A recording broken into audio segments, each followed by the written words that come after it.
Haka muke so, ƙasarmu ta ɗauki sabon salon dogaro da kai.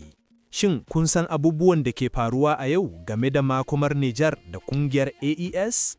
Idan kana son sanin yadda Niger, Mali da Burkina Faso suke shirin kafa tsarin kudi na kansu don rabuwa da dogaro da wasu, to kada ka kuskura wannan bidiyon ya wuce ka.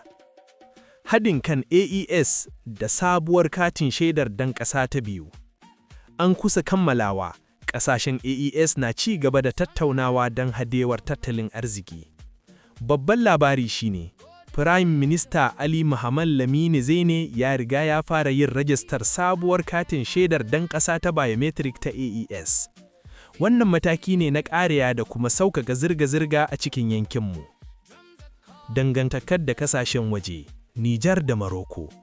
A yau ne birnin Niamey ya karɓi bakuncin taron haɗin gwiwa tsakanin Niger da Morocco biyu na taurin Commission Mixed. Shugaban ƙasa General Abdourahamane Tiani ya karɓi bakuncin ministan harkokin wajen Morocco Nasser Bourita. Ana ƙara ƙarfafa dangantaka ta fuskar makamashi da ababen more rayuwa. Tattalin arziki, man fetur da noma. Man fetur.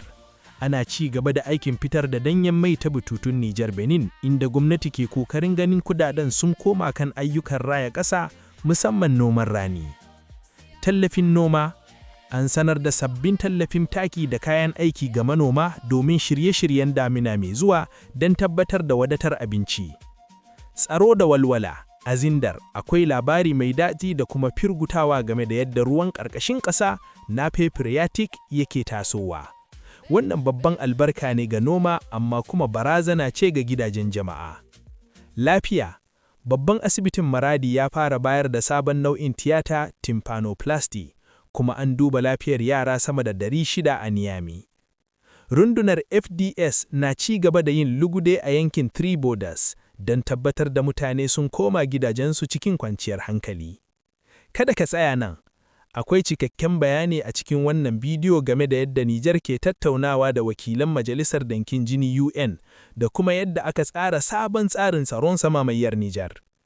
Kalli bidiyon har ƙarshe don ganin hotunan taron kuma ƙarin bayani kan makomar tattalin arzikinmu.